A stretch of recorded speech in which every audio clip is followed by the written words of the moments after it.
Hey y'all, we're back again for another episode of I Heard That. I'm Tanya. I'm Tina. And I'm Charles Ed. And thank you once again for joining us for another episode. We ask that you hit the subscribe button or hit our links for both Facebook and or Twitter, because we would love to be able to talk with you guys once we're finished. Today's book we're going to read is Through the Woods by Olivia Gaines. Okay, so Through the Woods by Olivia Gaines. Charles, this is a book you picked out. Why did you pick this book? Because it popped up in my feed. No. Oh, you telling the truth. You telling the truth. Okay, you had typed in love. I was trying to search for African American love stories. This one popped up, so I just chose it, even though it was not African American total.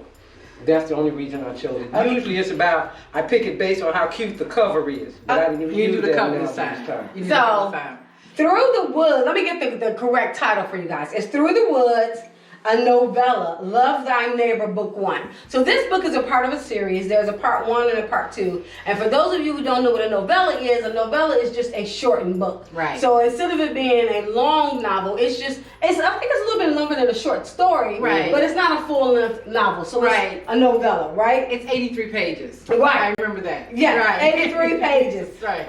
It was ranked 4.5 stars. Well, let me take that back. It is ranked, 4.5 stars, 133 reviews on Kindle Unlimited, and a 4.05 out of 432 reviews on Goodreads.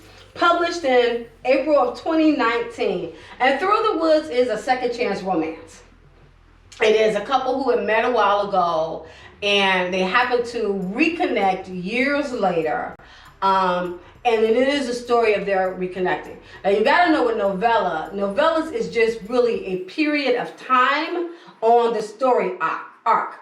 So you only get like a shortened version of it. So what we're getting here is just really they're reconnected. So it doesn't necessarily go through their whole day. It just really, normally they're really short. Okay, so like I understand what you're saying, Tanya, but it kind of went into their past a little bit. It went into their past a little bit. And yeah, I would say that this novella breaks the rules for most novellas that I read. I would agree with that. Because most novellas are just a period on the plot. This one covers a whole lot in 83 pages. Yeah, yes. It did a whole lot. Okay, so let's get into it. Okay. Through the Woods, love thy neighbor. Woo! Chelsea, you want to start? Tina, you want to start? It's your book. You need to start. You pick the book. See, I don't want to start.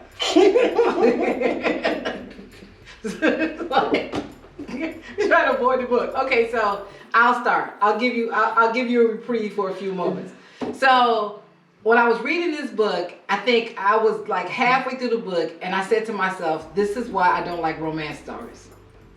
This is exactly why I don't like romance novels in general, and this is why I have a hard time with most romance. Okay. And I had a major problem with at first they position this so it's a white male and an African American woman, and they basically are from this little small town. They come back together. She's a famous writer, and she comes back, and he's an architect or whatever else, and he comes back to this town, and they're telling the story. There's like a 4 or 5 year difference between them in age, and so I felt like the book, like some of the scenes in terms of like her always having a crush on him and all of that stuff, after a while it got real creepy to me. It got real creepy, and I was uncomfortable reading the book. That was one thing. Okay, Chelsea, you look perplexed. I'm just listening to what she was saying. I didn't get creepy out of it, and more so was seemed like maybe he was just a stalker type. I don't know if that's even the right word description. I'm trying to mull over my idea about what this book was, because it has a whole lot of stuff in a few pages, And it left me wondering towards the end what really was going to happen, and I wanted more, but it was so much in there in such a short book, which is why I'm having a hard time trying to explain to you what I read about. Okay, I am the romance girl. Y'all know I love romance novels. I love a good happily ever after. Having said that, I absolutely hated this book. Oh, thank God. I hated it. I was the only one. Thank God. I hated it. In fact, in the middle of the book, I took out a journal with why and started writing notes on why I hate this book. Oh, Lord. That's how much I hated this book. Thank you. I thought it was just my me. God. I hated it. Okay, so Tina, what you were referencing with the creepiness, I don't know if I represent creepiness, but I've read this in some other books too, where you have this age difference, and it feels a little pedophilia. Yes. Because you have, man, he's 18 and she's 13, and he's like, that's my wife. Wait, what? Yeah. No, So it gets a little creepy in that. So that was one of the reasons why I hated it. Yes. One of the other reviews that we did for Jacob Songs, and we were talking a little bit about interracial books, or books that feature interracial couples. And let me just say, I've read some really good people. Theodore Taylor and Kenya Wright are two authors who do it so well. Absolutely. I've never had an issue with either one of those books. This is not one of those. No. It is like in Jacob's Ladder when we did our review before. If you haven't seen it, go check it out now. In Jacob's Ladder, Jacob's Song, we talked specifically about the fact that we like the books where the race is secondary. You know, they're an interracial couple, that's great. It's all about, for us, the love. Yes. This book, every 2 seconds, caramel, delectable, chocolate, cream. I mean, and it was all fetishy, like her apple bottom. It was all fetishy. I was like, and it was nothing. And it to me, it was shocking because it was all one-sided. She wasn't like my Greek god and you know, and looking like Thor, or she wasn't doing any of that kind of stuff. She wasn't fetishizing him, but it's like every conversation, the poem he supposedly wrote to her. God. I was like, creepy. And at the time when he wrote the poem, she was 14. Right. But that poem also reminded me of that poem that Chester wrote, like, Fireman, Fireman. That was the worst poem I'd ever read. Okay, But let me just say this real quick. When we're talking about the fetishization, I'm sorry, Charles, for cutting you off. Also, how she referred to the hair.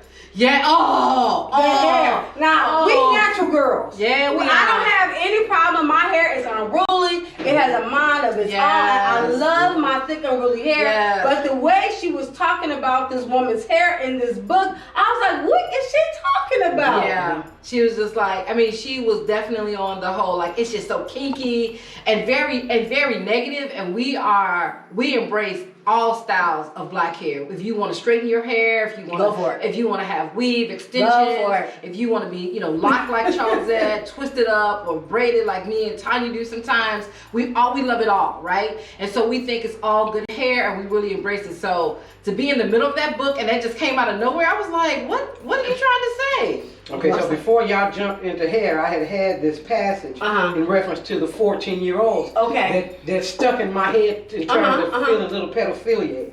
Man, I have wanted this since I was 14 years old, Jazzy confessed. I thought I was ready too, but you shot me down. Now let's pause there.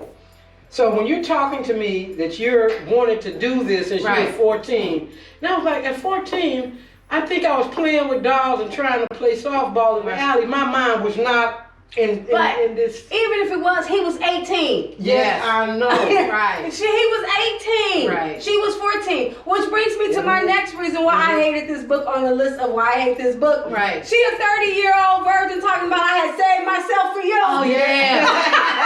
35. I was like, what in the world? She's like, I saved myself for you. And she said that, I was just like, this book is, and all I kept thinking to myself was, this is why I hate romance novels. This is why I hate romance novels. This is why I think it's a bunch of crap. This is why I hate romance novels. And it went into my thing. And the part is, listen, if you want to save yourself, I have no issue for it. But don't save yourself because you're waiting on somebody else. He had gotten married.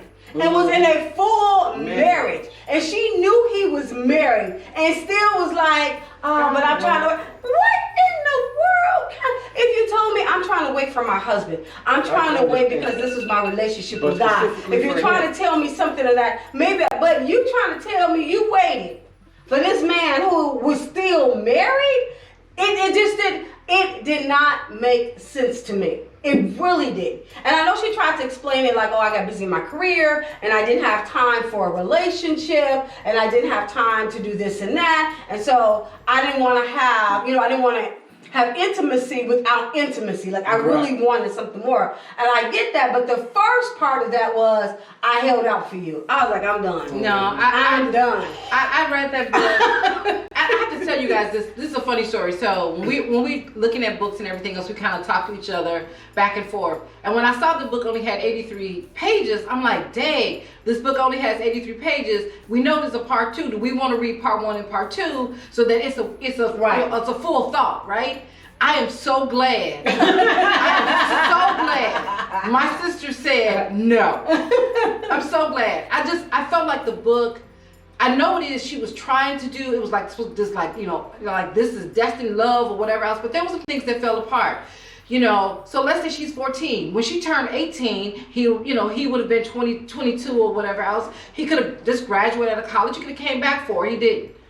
When she was 22, she could have said 4 years later, I'm gonna come back, and now this is something else. Right. But he didn't. And so I just felt like there's all of this. I've always wanted you, but you never acted on it for 20 some odd years. 20 some odd years now, you didn't act on it. Let me also say, and then we're gonna wrap this up soon. The relationship of the grandparents. He got the big house, she got the little house. And at some point, I was like, what in the name of slavery am I reading? Thomas Jefferson.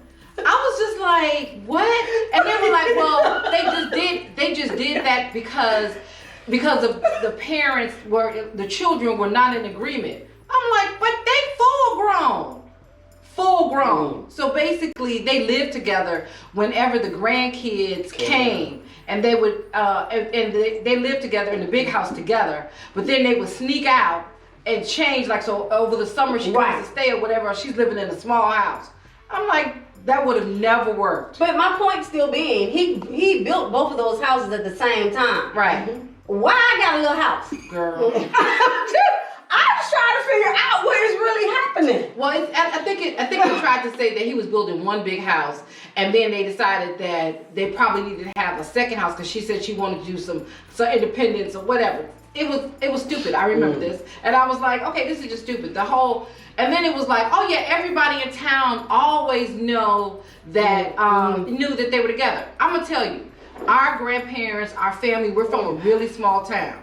And every summer we used to go down south and hang. I mean, we were there from like May until September every year for a long, long time. You can't hold stuff like that in a small town. You cannot hold it. We're not even there year round. We come down over that summer. Whatever dirt's going on with any of our family, it's gonna get told. So there's no way for a whole summer I come and I stay with my grandmother, and she secretly shacking with this other dude. And it don't get out. Because even if the adults don't say anything, the kids sure will. Absolutely. Absolutely. All right, so, man, lots of it. Okay, so you know our question. And our question is, how would we rate this book? Since I picked it on a rate of 1 to 10, I'm going to say it sits for me with a 6. Yeah, I'm gonna be around a 3. You was higher than me because I just said 2. When I tell y'all I had a list, I'm like, this is how much I can't remember. I can't forget the points on how I hate this book. And I know that there's a part 2, but part 2 is not a continuation of their story. It's just another story. No, I can't. I thought it was gonna pick up. No, it's a whole other story. So yeah, I didn't like I just, there were so many things about the plot in this story, so many things that I just didn't like, that I felt uncomfortable with. I mean, I'm generally not uncomfortable with a lot of stuff in books. I've read war books and everything else. I was really uncomfortable with the pedophilia that somehow was romanticized. Right. So, needless to say, I think I speak for all of us that we will not be reading No. the second part. Will we read any more of Olivia Gaines, period? No. I can't see that either. I can't see it. I can't see it either. No. Okay, woo! No. Through the Woods by Olivia Gaines. I Love Thy Neighbor Part 1. Unfortunately, we did not love it. No, Will not be a part two. Will not be a part 2. We thank you guys once again for hanging out with us. This has been I Heard That. Please be sure to subscribe and check on our links below for both our Facebook page and our Twitter feed. Thank you once again for all chiming in and joining our conversation.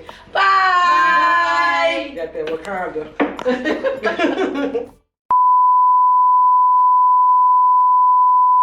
I wasn't lying, y'all, when I told y'all that I pulled out my journal at work and wrote a list of why I hate this book. And every time I read something else that I hated, I would make another entry. This is how much I disliked it, because I did not want to forget all the reasons why I hated this book.